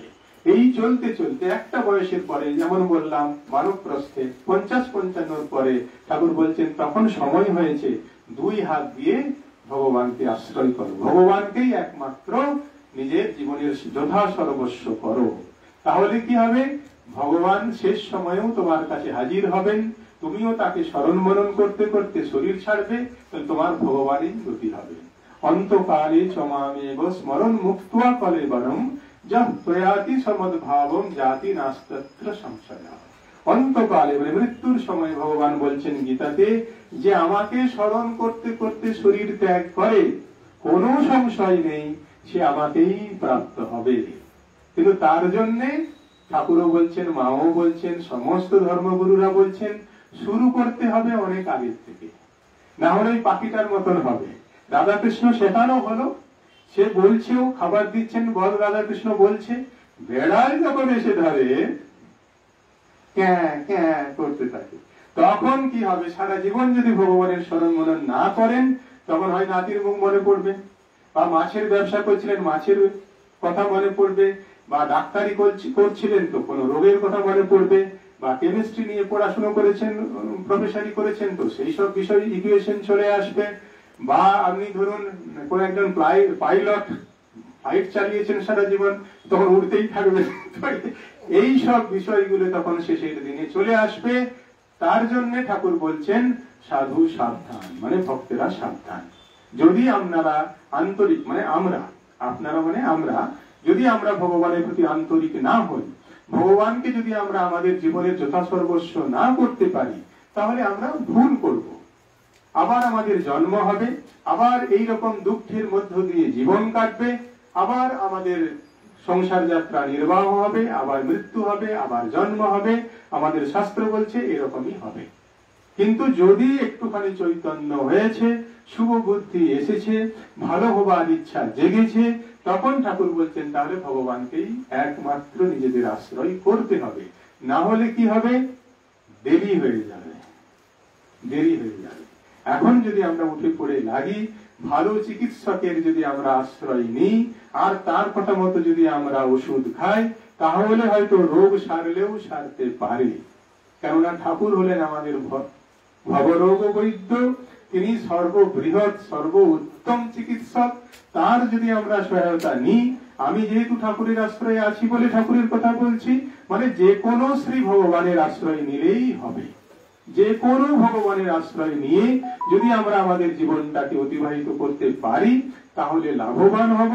না হলে কিন্তু আমাদের জীবনটা, যদি ভগবানের কাছে না আসি তাহলে তো বিফলে যাবেই যাবে। আর যদি ভগবানের কাছে এসেও আন্তরিক না হয়, তাহলে আমাদের দেরি হয়ে যাবে। এই জন্ম মৃত্যু, এই চক্রের মধ্যে দিয়েই আমাদের জীবন কাটবে। ঠোকাঠুকি খেতে খেতে যখন একটু বেশি বৈরাগ্য হবে, আমাদের বেশি চৈতন্য হবে, তখন আমরা হয়তো একটু ভগবানের দিকে আরো বেশি করে এগিয়ে যাব। সময় অনেক হয়ে গেছে, আমাকে অনেকটা রাস্তা আবার ফিরতে হবে। আপনাদের সকলকে আমি আমার শুভেচ্ছা নমস্কার জানাই। আপনারা এতক্ষণ ধরে শুনলেন ঠাকুরের কথা, ভগবানের কথা, শাস্ত্রের কথা, ভালো কথা শুনলেন। ঠাকুর মায়ের কাছে প্রার্থনা, তারা আমাদেরকে শক্তি দিন, আমাদের মনে সেই শুভ বুদ্ধি দিন, চৈতন্য দিন, যেন আমরা আমাদের যে বাকি জীবনটা রয়েছে ভগবানকে নিয়ে আমরা কাটাতে পারি।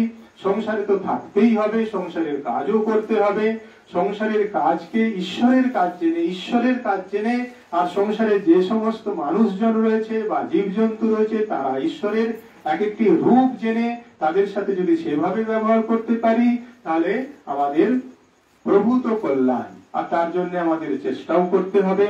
ঠাকুর মা সবাই বলেওছেন যে কিভাবে সাধারণ মানুষ থাকবে, না দাসীর মতো। দাসী যেমন অপরের বাড়িতে দাসী বৃত্তি করে, কিন্তু তার বাড়ির গ্রামেতে রয়েছে, তার ছেলে রয়েছে।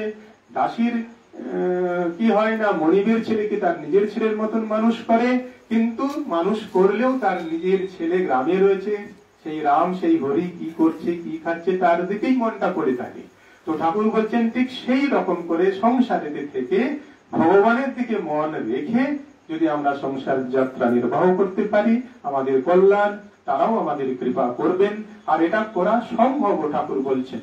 কারণ যদি পিঠে ফোড়া হয়, ঠাকুর বলছেন যন্ত্রণা অনুভব তো সর্বদা হয়, কিন্তু তা বলে কি সংসারের কাজকর্ম আমরা বন্ধ রাখি?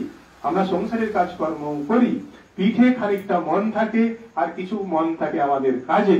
তো ঠাকুর সেরকম করে বলছেন অভ্যাস করতে হবে, অভ্যাস যোগ অভ্যাস করলে হয়, একথাও ঠাকুর বলছেন।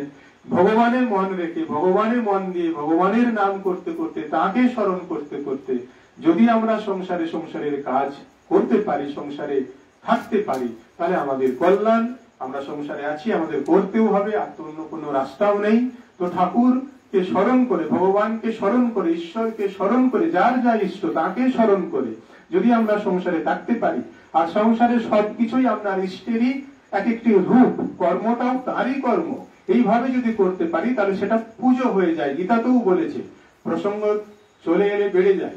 যৎ করসি যতসনাসি যজ্জুহসি দদাসি যৎ তপস্যসি কৌন্তেয় তৎ কুরুষ্য মদ অর্পণম।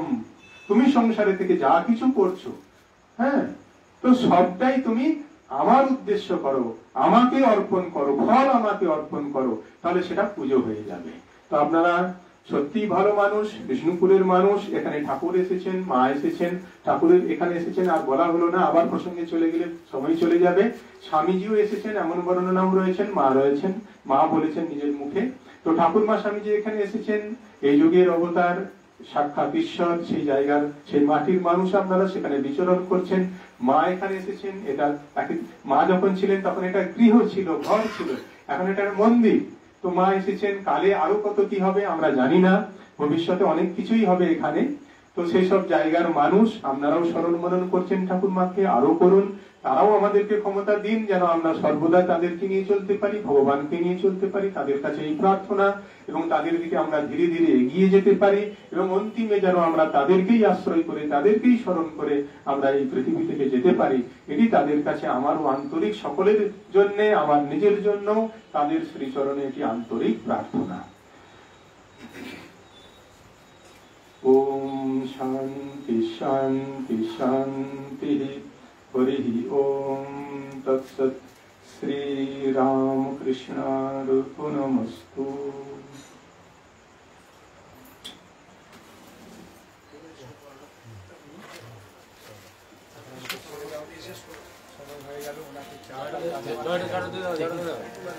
রামকৃষ্ণ স্মরণ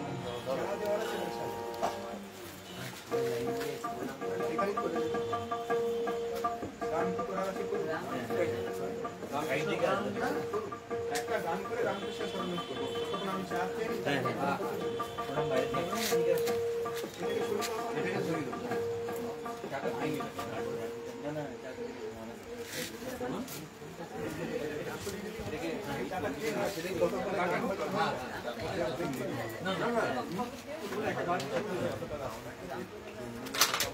মহারাজ একটা গানের পরে রামকৃষ্ণ স্মরণ।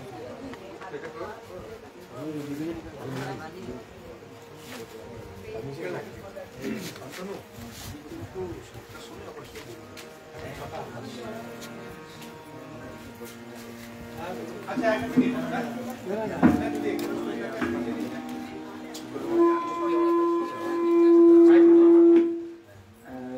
আপনাদের এখানে কেউ একজন প্রশ্ন করতে চাই, আপনাদের মধ্যে যদি কারোর কোনো প্রশ্ন থাকে আপনারা বলতে পারেন, একটু ছোট করে বলতে পারেন। এখন আপনি এসে বলুন একটু প্রশ্ন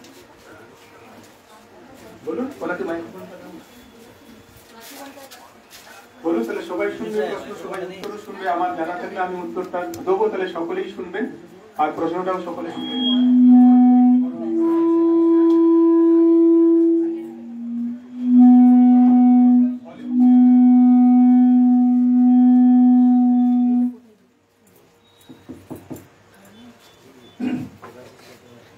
মহারাজকে আমার সশস্ত্র প্রণাম জানিয়ে আমি দুটি প্রশ্ন রাখছি।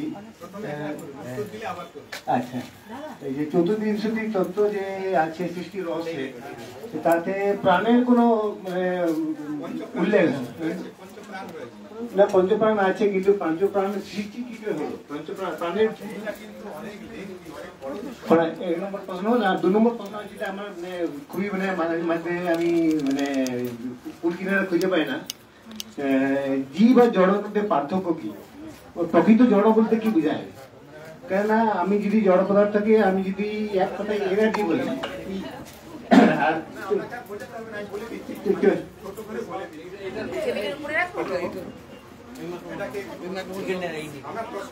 ওটা দেওয়া আছে, ওটা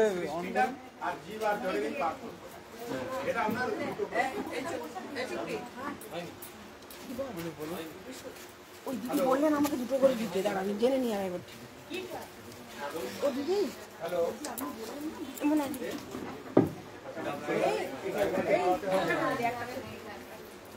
আমাকে একটা দিয়ে দিচ্ছিল।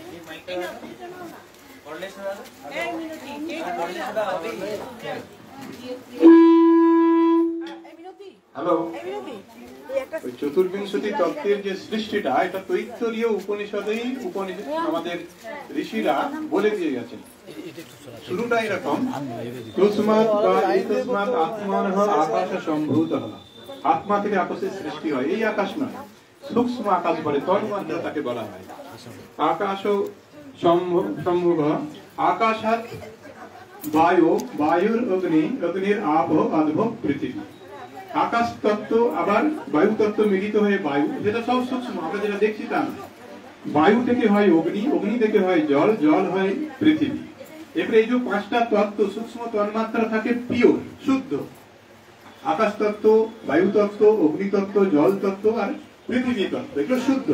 এই চারটে আবার যুক্ত হয় এক এক করে। কিরকম না, যখন আকাশ হবে, আকাশের অর্ধেক নিয়ে বাকি পাঁচটা তো তত্ত্ব, বাকি চারটের 1/8 করে যুক্ত হয়ে হয়ে দেখুন 1/8 + 1/8 + 1/8 + 1/8 করলে হয় হাফ, আর আকাশের নিজস্ব হাফ দিয়ে যুক্ত হয়ে গিয়ে স্থূল আকাশটা তৈরি হয়। পঞ্জীকরণ হ্যাঁ না, আমার উদ্দেশ্য কি, আমি বলছি প্রাণের হ্যাঁ, ওই যে তৈরি হয়ে গেল 24 তত্ত্ব, প্রাণটা আসবে তার সাথে যখন চৈতন্য যুক্ত হবে।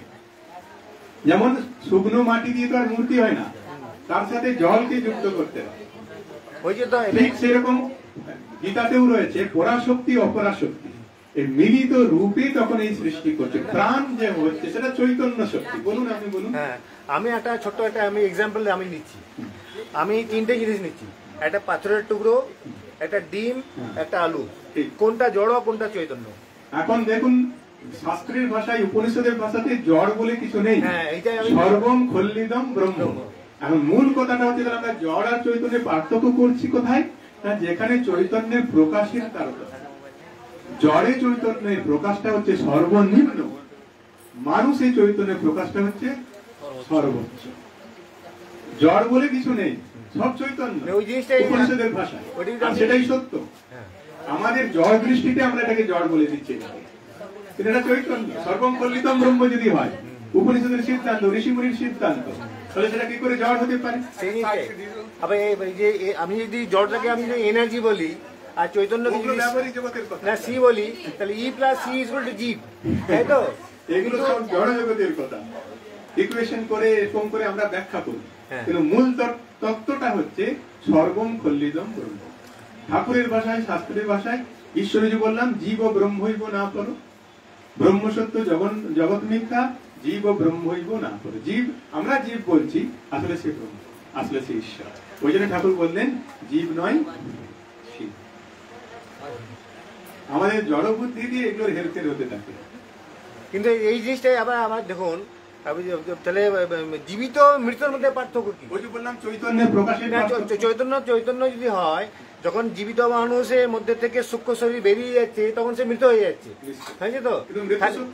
মৃত শরীরেও চৈতন্য রয়েছে, সেটা কিন্তু তো ভিতরে আমরা, হ্যাঁ না, সেটা তো আমরা আস্তে আস্তে পৌঁছে যাচ্ছে, ধ্বংস হয়ে যাচ্ছে, নষ্ট হয়ে যাচ্ছে। তো শুনুন, সূর্য তো সবার উপরে প্রকাশ দিচ্ছে। একটা নোংরা জলে সূর্যের যেরকম প্রকাশ হয়, শুদ্ধ স্বচ্ছ মিনারেল ওয়াটার আমরা যদি গামলাতে রাখি, প্রকাশ কোথায় ভালো হবে? না, সে প্রকাশের তারতম্য সূর্য আছে, প্রকাশিতও হচ্ছে, কিন্তু এখান থেকে প্রকাশটা এরকম হয়ে যায়। একজন যে চোর, একজন যে ডাকাত, যত তমগুণী মানুষই হোক না কেন, ভগবান বলে দিয়েছেন ঈশ্বর সর্বভূতানাং হৃদয়ের বিনতিষ্ঠতি। একজন সাধুর হৃদয়েও যেভাবে ভগবান আছেন, একজন ডাকুর হৃদয়েও ঠিক একই রকম ভাবে ভগবান আছেন। প্রকাশের তারতম্য। ঠাকুর বিদ্যাসাগরকে বলছেন না, কয়েক ঝোড়া মাটি ফেলা রয়েছে, তাই বুঝতে পারছে না ভগবানকে, চিনতে পারছে না, বুঝতে পারছে না। বলুন, আর কি বলার আছে? আর দ্বিতীয় প্রশ্ন কি ছিল? আর কিছু মনে হচ্ছে? না, ওই দুটোই। শুধু প্রকাশের তারতম্য ছাড়া জেনে রাখো, ঠাকুরের কথাই বলছি, তিনি তো ঈশ্বর অবতার, বিভু রূপে তিনি সর্বত্র রয়েছে, তিনিই আছেন। আমাদের জড় বুদ্ধিতে আমরা বুঝতে পারছি না, আমাদের প্রশ্ন চলে আসছে, নাহলে প্রশ্ন করার কিছু নেই। সর্বম কল্লিতম ব্রহ্ম, সর্বম বিষ্ণুময় জড়। করুন, আপনি গান করুন। ধন্যবাদ।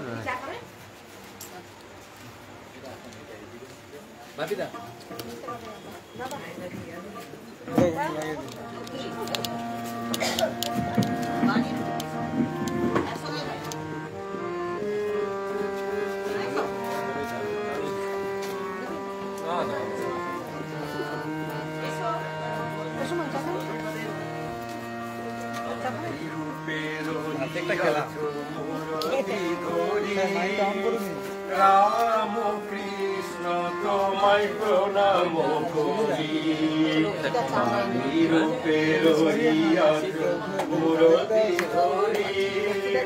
রাম কৃষ্ণ তোমায় প্রণাম করি, আমি রূপের মূরতি ধরি। রাম কৃষ্ণ তোমায় প্রণাম করি। অন্তর বিহারী ছিল তব সঙ্গে, দেখাইলে তুমি তারে নানা রূপ ভঙ্গে। অন্তর বিহারী ছিল তব সঙ্গে, দেখাইলে তুমি তারে নানা রূপ ভঙ্গে ধ্রুব তারার হৃদি গগন ভরি ধ্রুব তারার হৃদি গগন ভরি রাম কৃষ্ণ তোমায় প্রণাম করি বাণী রূপে রহিয়াছু মূরতি ধরি রাম কৃষ্ণ তোমায় প্রণাম করি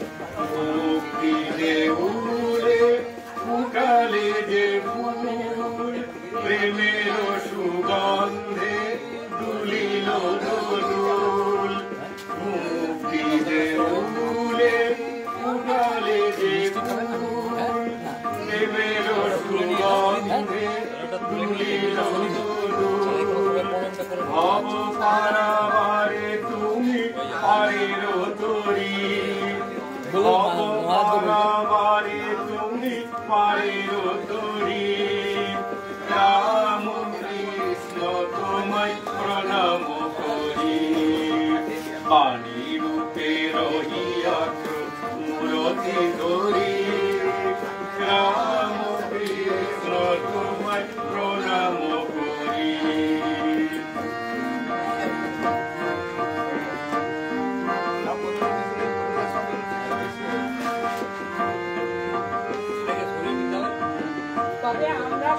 মায়া পাশ বন্ধন শোকতাপ ক্রন্দন মায়া পাশ বন্ধন শোকতাপ ক্রন্দন তমবাণী ছিল চির শান্তি বাড়ি তবু বাণী ছিল চির শান্তি বাড়ি জগতের বেদনায় দিলে নব চেতনা জগতের বেদনায় দিলে নব চেতনা পরমানন্দ তুমি দিশারি পরমানন্দ তুমি দিশারি রাম কৃষ্ণ তোমায় প্রণাম করি বাণী রূপে রহিয়াছ মূরতি ধরি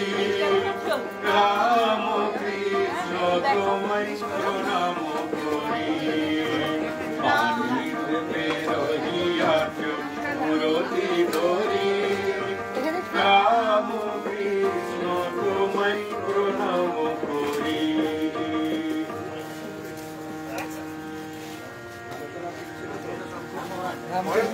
রামকৃষ্ণ শরণম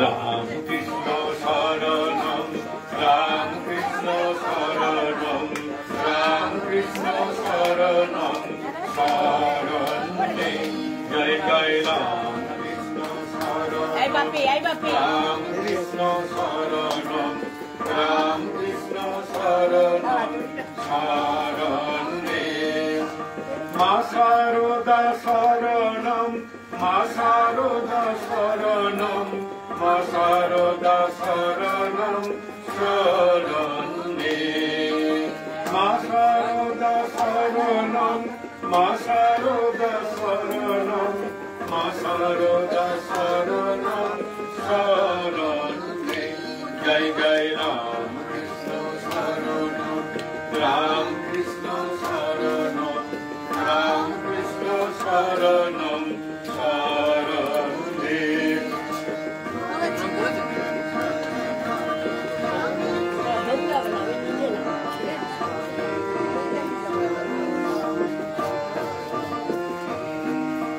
স্বামীজি শরণম স্বামীজি শরণম স্বামীজি শরণম শরণে স্বামীজি শরণম স্বামীজি শরণম স্বামীজি শরণম শরণে জয় জয় রাম কৃষ্ণ শরণম রাম কৃষ্ণ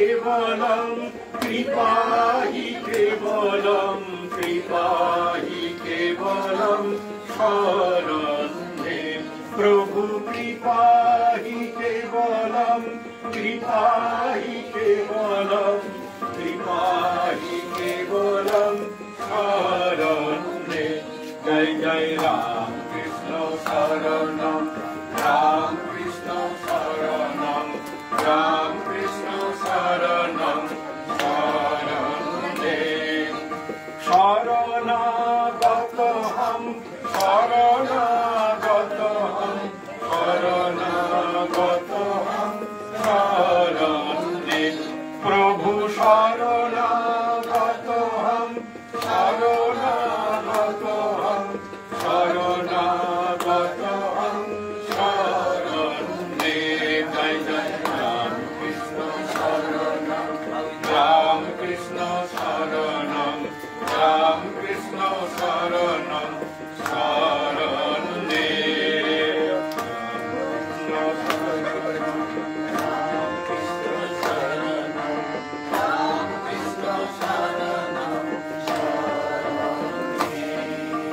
नमो श्री गुरवे नमो श्री गुरवे नमो श्री गुरवे नमो नमः नमो श्री गुरवे नमो श्री गुरवे नमो श्री गुरवे नमो नमः जय जय राम कृष्ण शरणम राम कृष्ण शरणम राम कृष्ण शरणम शरणे जय जय राम कृष्ण शरणम राम कृष्ण शरणम মহারাজকে প্রণাম করবো করেছো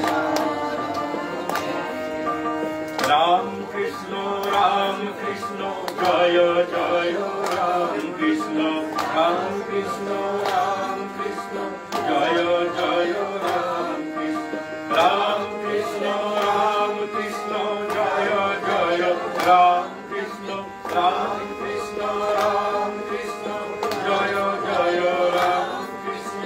राम कृष्ण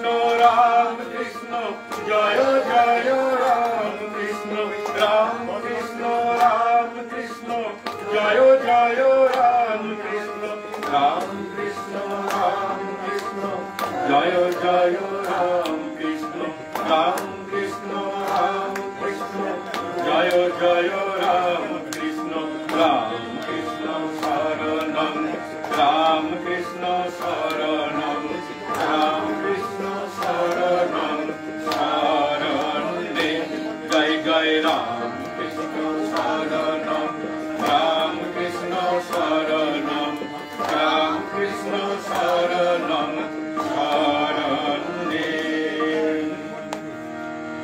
राम कृष्ण शरणम राम कृष्ण शरणम राम कृष्ण शरणम शरणे